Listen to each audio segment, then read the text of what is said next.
next on WB39 News at 10. His patients call him a good doctor, but investigators say he is no medical doctor. A surprise tonight from a local restaurant owner who says he had no idea what was really being served up inside his own restaurant. Verdict. Plus, justice is going to. She has waited 12 long years for justice to be served. Tonight, Judgment Day is just hours away for the woman who lost a loved one in the bombing of Pan Am Flight 103. And he was, making all these promises, how, yeah, we're going to have a, great success here. I think this will be a great decision for you and your family.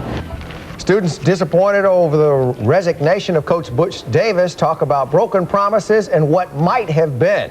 Good evening to you. I'm Willard Shepard. And I'm Jackie Nesprell. WB39 News at 10 is next. You're watching WB39 News at 10. Investigators videotape a visit to a doctor they say had no business practicing medicine. And tonight, that doctor is under arrest, accused of practicing medicine without a license. Now, the doctor was arrested after an investigator posing as a patient paid the doctor a visit at his office. Tonight, one of the doctor's real patients is talking to us. The patient is coming forward to defend the doctor, saying she can't believe that he did anything wrong. Julia Yarbo is live at his office in North Miami tonight with much more on this controversy. Julia? Willard, the man in question has 2 degrees, one in alternative medicine, another a PhD in physiology. But investigators say neither of those degrees gave him the right to practice the treatments that were going on inside his office. But even so, at least one of that man's patients says, license or no, she's standing by her doctor because her health improved. In the United States, especially in the state of Florida, we regulate medicine very, very much to make sure that the patients are getting the care that they're due. 60-year-old David Weston, arrested Tuesday afternoon following a Department of Health undercover investigation. The lead detective posing as a patient with a foot problem. Then the bust. Anytime that any individual goes to have any kind of medical treatment and the practitioner is not properly licensed, they're running huge risk. What exactly was Weston doing? Investigators say he performed a treatment to strengthen joints and ligaments by injecting chemical solutions into the area in question. It's called prolotherapy. Also, another treatment designed to flush the body of excess heavy metals. It's called chelation therapy. Weston also discussed his various procedures on a weekly radio program on WAXY radio, giving him access to hundreds of potential patients. Well, I spoke with one of Weston's patients. Ann Barrett tells me she went to Weston last year for high blood pressure and a series of chelation treatments. Surprised by Weston's arrest, she is not angered or fearful about the accusations against the man she says helped her.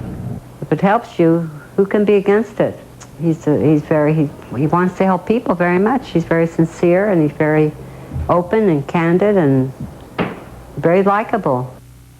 And tonight, that very likable so-called doctor is behind bars, and investigators say they plan to take this case to present it to the state attorney's office February 6th. In addition, investigators are looking for any patients out there who feel that something may not have gone right in that office. They'd like to hear from you. If you fall into that category, you can call 1-877-HALT-ULA, which is 877-425-8852. That is the number to the Unlicensed Activity Hotline.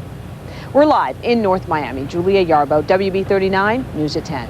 All right, Julia, thank you very much. New at 10 o'clock for you tonight. A gas and a water leak causes Broward County Fire Rescue to evacuate 6 homes and shut down a street in West Hollywood.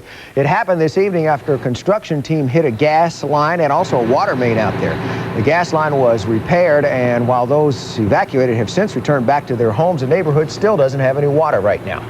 A local restaurant is the focus of a police investigation tonight. Detectives say drug dealers were using the restaurant to front their buys. Tonight, several people are under arrest. Benno Schmidt is live in Miami, where he talked to one very surprised restaurant owner. Benno?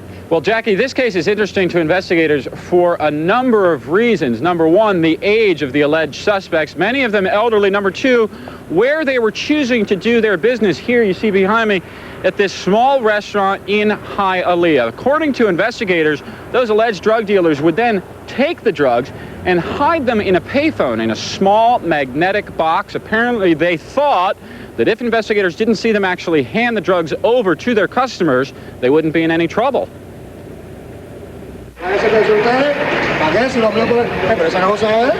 Defying and protesting their innocence, the 8 accused drug dealers were led away to jail. Loudly protesting their innocence. I was only eating in the restaurant, one says. I didn't sell any drugs. Another hints he was set up. But investigators say they have the deals on videotape. Addicts leaving the restaurant, walking over to the phone, and picking up their cocaine. How do they know that people weren't just going to steal it? There was 8 people involved in this, so there's people watching out. It's all 8 of them. It's a pretty big operation. The co-owner of the restaurant says she wasn't aware of any dealing. Your father, did he have any idea what was going on? No idea at all. They're regular customers, being customers for years, you know. They just come, have their coffee, their beer. No one connected to the restaurant has been charged. Investigators stress these are not big-time dealers, but rather nickel-and-dime crooks. People need to realize that street-level narcotics dealing is what fuels criminal activity in and around the area. This, according to investigators, the result of all the cocaine coming into the Miami River. Record amounts seized last year. Much of it smuggled in from Haiti. Governor Jeb Bush making stopping it a priority, touring the river. Police say much of the drugs coming in end up in the hands of small-time dealers. That's the big money end of it.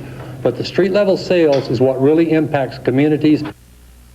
Now tonight, those 8 are facing felony charges. Investigators say they will also be keeping a very close eye on the restaurant you see behind me. They say that the owners should have known this was going on and that if it happens again, they could lose their license. Reporting in Hialeah, Benno Schmidt, WB 39. News at 10. Benno, thank you. Meanwhile, police say a 19-year-old is responsible for planning a Columbine-style attack. The teenager apparently planned to carry out his plan at a Northern California community college in Cupertino.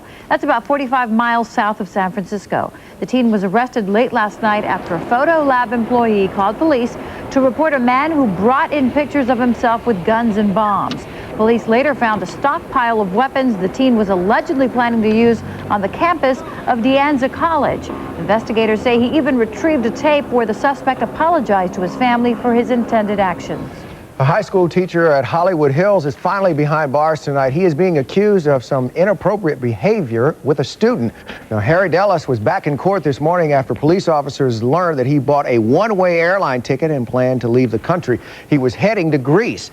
Today, a judge decided Dellis might try to leave once again and increased his bond from $10,000 to $150,000. But some students were in court